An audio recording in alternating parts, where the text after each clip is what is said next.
Hi, come on in. It's so good to see you again. Well, I hope you're feeling good about your learning from Module 1. And before you get very far into this module, Module 2, make sure that you take the review. It's just a small survey, and it will help me to increase the quality of the instruction in this course.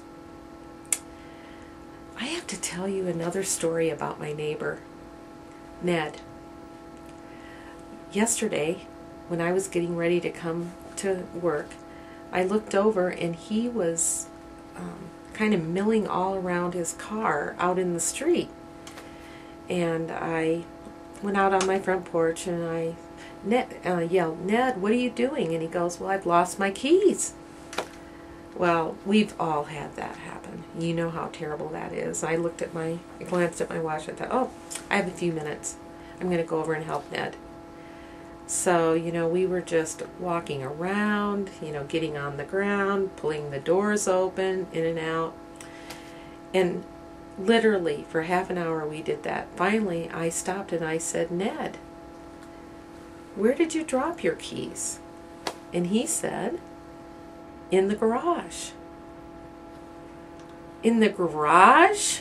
I answered. "Well, why are we looking for your keys out here if you dropped them in the garage?" And he said, "Well, because we can see better out here."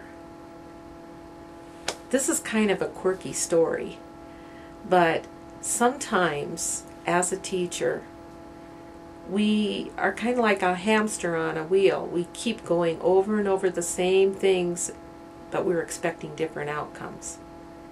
Well, in this module, we are going to look closer at planning and instruction. We're going to go to the garage where the keys are.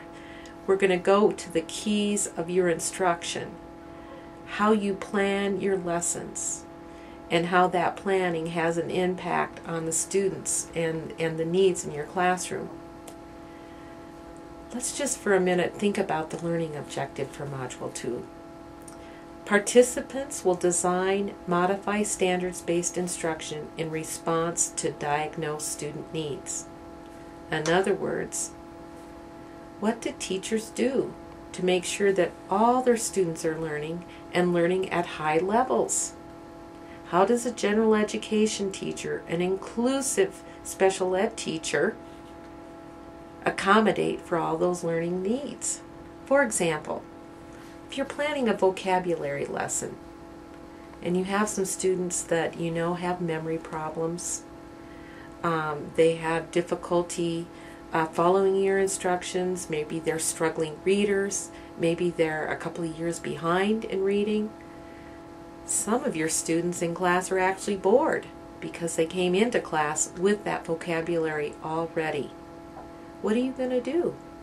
Well, maybe you'll have some whole group instruction to begin your lesson, but then you'll break up into some flexible and mixed groupings. Maybe you'll have some peer tutoring. Perhaps you will have a small group of identified learners come to you and you'll do a guided vocabulary lesson. And maybe your gifted students will go to the library or to another teacher during that part of your instruction. Those are just some ideas. That's the kinds of things that we are going to discuss in this module. You're going to have a reading assignment, and you are going to examine yourself as a differentiating teacher. You're going to actually write an essay about your style of teaching and learning. Then you are going to write a mixed and flexibility groups lesson plan. I'm really excited to read your reflections. And I'm also very excited because we have our first face-to-face meeting this week. Bring your thermos. I love my coffee. Thanks. Bye.